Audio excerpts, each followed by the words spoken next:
عمران خان کا جو تاریخی استقبال ہوا ہے پنڈی میں پاکستان کی سیاست کا، بے شک میں گرفتار ہو جاؤں یا نہ گرفتار ہوں، تاریخی استقبال ہوگا۔ اور میری خان صاحب سے فون پہ بات ہو گئی ہے اور میری ملاقات ضروری نہیں ہے، ہم نے صرف پنڈی کا روٹ طے کرنا ہے۔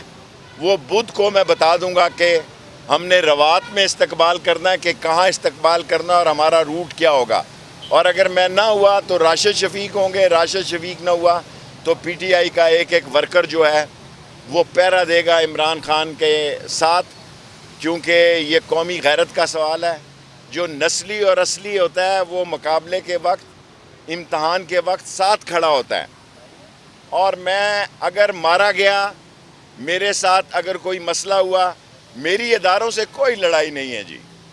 میں ایک ہی چھوٹا آدمی ہے بدبودار، اس کا نام ہے رانا ثناء اللہ۔ اگر میں مارا جاؤں تو اس پہ تحقیق کی جائے، تفتیش کی جائے، اگر وہ ملوث ہو تو اس پہ پرچہ دیا جائے۔ ورنہ یہ دیکھیں اب 8-9 مقدمے ہم پہ بنا دیے گئے ہیں بلا وجہ۔ کبھی تحریک جو ہے جیل بھیجنے سے نہیں رکی رانا ثناء اللہ، کبھی تحریک نہیں رکی۔ اور یہ گندی نالی کی اینٹیں جو ہیں یہ شہباز، نواز، زرداری اور ثناء اللہ، یہ اسلام آباد کے اقتدار کے تاج محل میں نہیں سج سکتی۔ جتنے مرضی کنٹینر لگا لو اسلام آباد میں داخل ہوں گے۔ رانا ثناء اللہ جتنے مرضی کنٹینر لگا لو، وطن کی سلامتی کا سوال ہے۔ چوروں کو مسلط کر دیا گیا ہے۔ اگر یہ چور مسلط نہ ہوتے، کوئی بھی مسلط ہوتا تو لوگوں کا یہ ریاکشن نہ ہوتا۔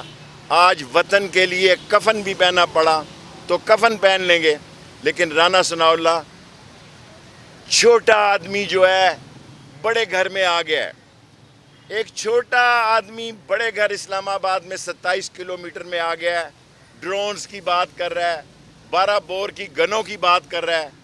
اگر ایک بندہ بھی خدا نہ خواستہ، میں بار بار کہہ رہا ہوں کہ اداروں سے نہ میری لڑائی ہے نہ میرا جھگڑا ہے، نہ میری کوئی سلام دعا ہے جب سے میری حکومت عمران خان کی ختم ہوئی ہے۔